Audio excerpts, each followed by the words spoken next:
the government budget. So that is the most important budget. Every person, every country, they make the budget. So budget, here the problem creates why everyone makes the budget. Okay, so as we know that all the demands and all the resources can't be utilized in a proper way. So if we are utilizing the resources, we will have to determine that which one is most important. So we give the priority, and according to the priority we are ready to spend my resources, our resources. So every government make the budget how to improve his own country, how the gap between the rich and poor can be reduced, how the economic fluctuation which takes place in the economy that can be controlled by the government, how we can reduce the regional disbalance. Okay, so these are the basic problems, these are the basic challenges in front of the government. So the government tries to reduce all these challenges. It can't be omit from the economy because it always regenerates. Clear?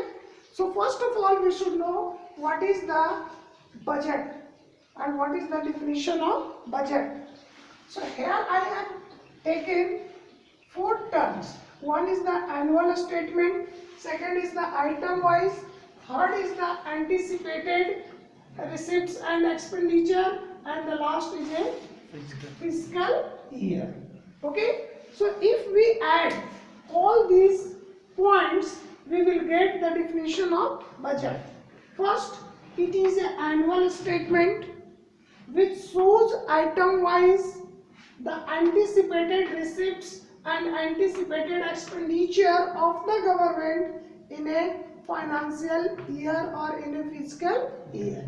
As we know that our financial year starts from the 1st of April and it ends on the 31st of March. Clear? So once again, it is the annual statements. Annual statement means whatever the budget is prepared by the government, it is not for a particular month, it is not for a particular week, but it is for the whole year, and that's why it is known as an annual statement. Okay, here the second term is the item wise. So as I told you, all the demands can't be fulfilled altogether. So the government thinks that which one is the most important.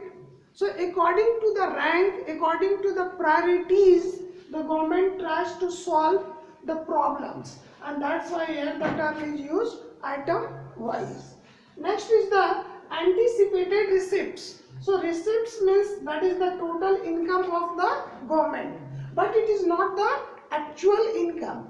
The government thinks that in a year I will receive either from the tax or from the non-tax or from the capitals. Is it clear? So that's why it is told that is the anticipated. Clear? So anticipated or estimated, it is not the actual, or it is the planned. Very good.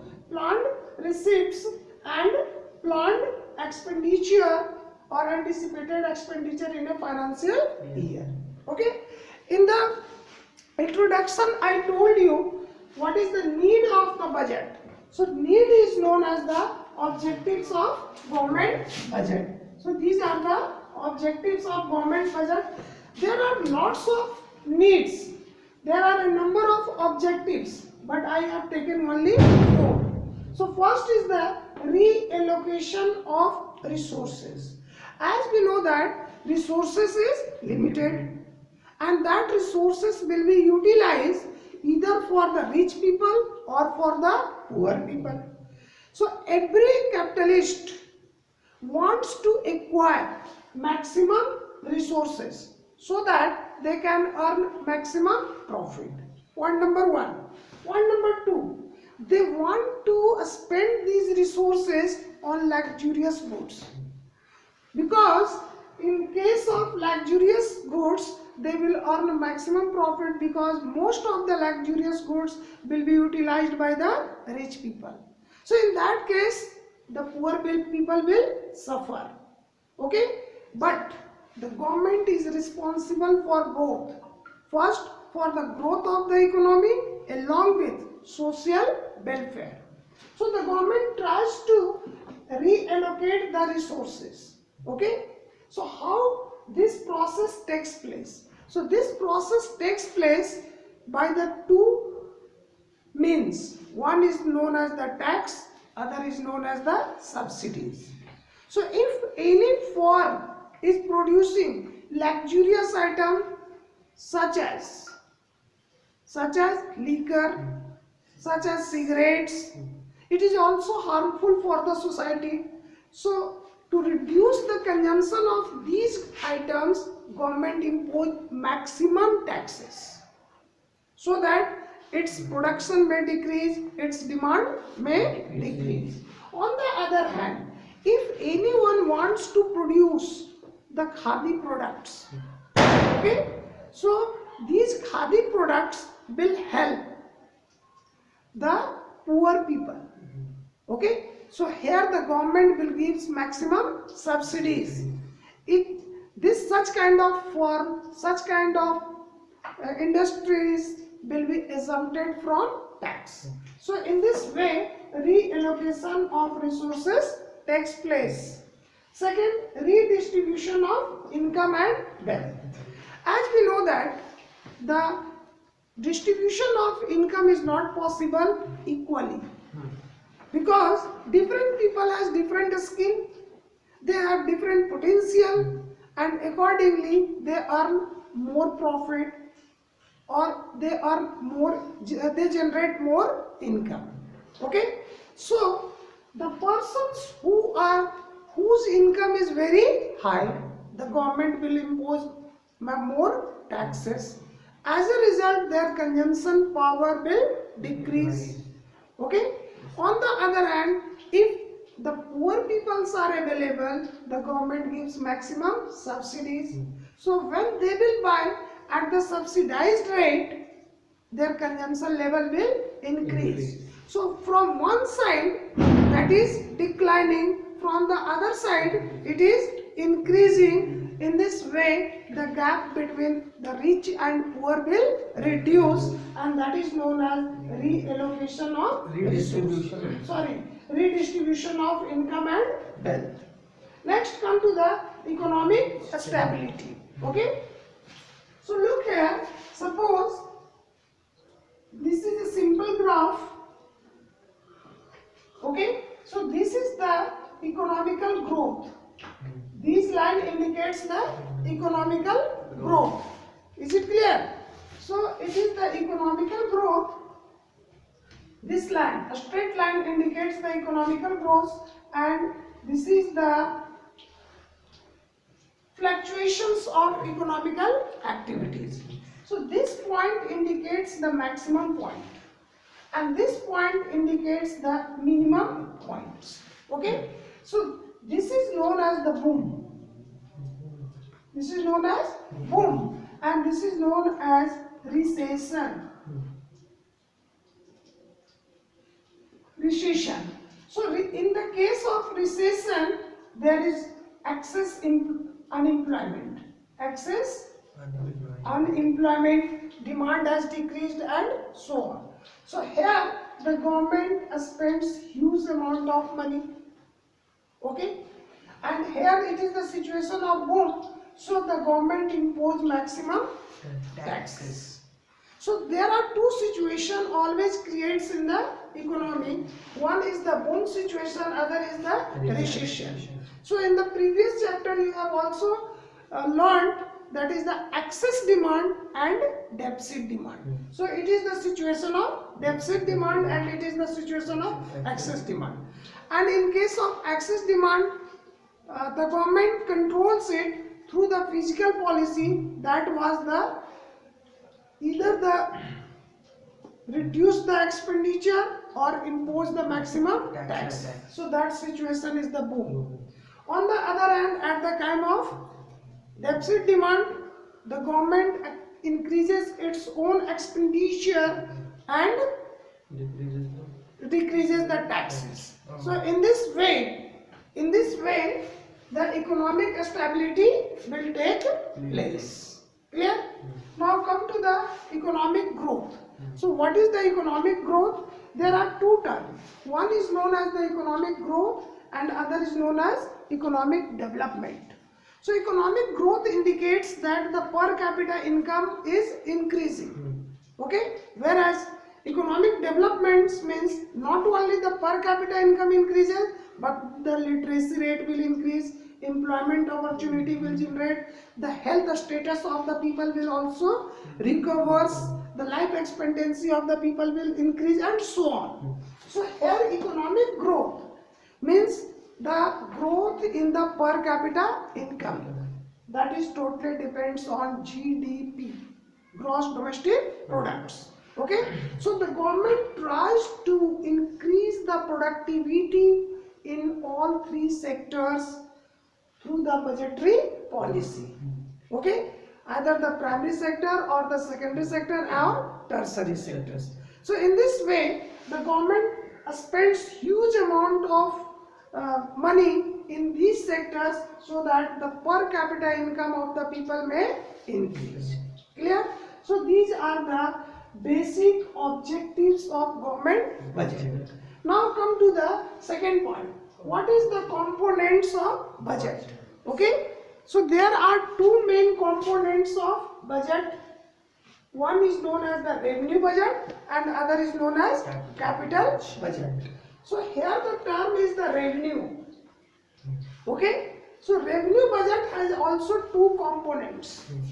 Revenue budget has also two components. One is the revenue receipts and other is known as revenue expenditure. Clear? So revenue receipts means the government is getting the receipts from the general people. Okay? So how the government can earn maximum receipts from the general people? So there are two means of revenue receipts. One is known as tax revenue, other is known as non-tax revenue. Clear? So tax revenue includes either the direct tax or the indirect tax. Okay? So direct tax are those tax which burden can't be shifted on others if the government has imposed, such as income tax, properties tax, wealth tax, gift tax also. Okay, because it is related to a particular person. Okay, so in this way it is the main source of the government from where the government collect huge amount of income. Okay, on the other hand, that is the indirect tax. Indirect tax are those tax which is imposed by the government but its burden is shifted on the others. For example, excise duties, custom duties, GST is the good example. Clear?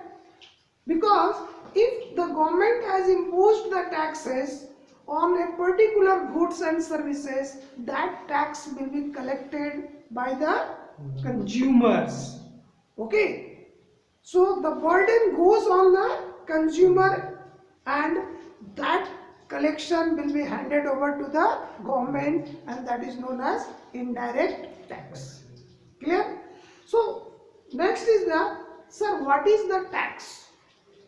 First of all, you should know what is the tax. So tax is a legally compulsory payment if the government has imposed.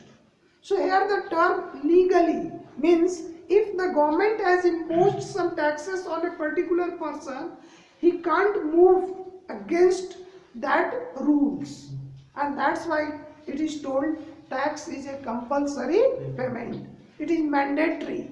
if the government has imposed, you will have to pay. Clear? Now, what is the non-tax revenue? So non-tax revenue is it is not reoccurring. It generates sometimes. It has mainly 5 main source. First, that is the fee, fine, penalties, escheat, profit, interest, and so on. Clear? Yes, So, sir. so these are the basic 5 main sources of non-tax revenue. Clear? So what is the fee? If we want to start a business, we will have to take the permission of the government, and for that we will have to pay a particular amount in the form of fee. Okay? What is fine? So if we fail to deposit something in a due date, in that case the government makes a particular fine and we will have to pay. What is penalties? If we violate the government rules, the government charge a particular amount on us, that is known as penalties. Suppose a person across the road when the road was under the closed position, okay, and that is known as penalties. Okay. Next is the escheat. So escheat is a situation in which if there is no any legal heir and the person dies without making any legal documents, so in that case that property will go in the hand of government, and that is known as escheat. And dividend, you know, that is the part of profit if the government has any kind of profitable businesses. Okay? And interest. So these are the non-tax revenue of the government. Clear? So that is a part of revenue receipts. Okay? Now come to the capital receipts. So capital receipts has main 3 parts. First, either the borrowing from the rest of the world. Clear? Second, investment done by the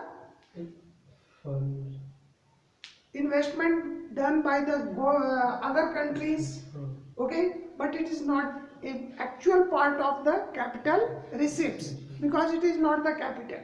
Borrowing may be capital. So if the government borrows from the rest of the world, IMF, that is a part of capital receipts. Second is known as recovery of loans. A number of state governments are dependent on central government. So the central government gives a particular amount to the state government for the developmental work, and that is known as recovery of loans. Clear? Next is the disinvestment. Okay, so disinvestment is what? Means sell the share or the government properties as a whole or in a part. That is known as disinvestment. So disinvestment is a process in which the governments either the sell whole property or as a part of it and generate the income. So that part will come under the capital receipts. Clear? So we will discuss in the next, that is the revenue expenditure and capital expenditure. Okay?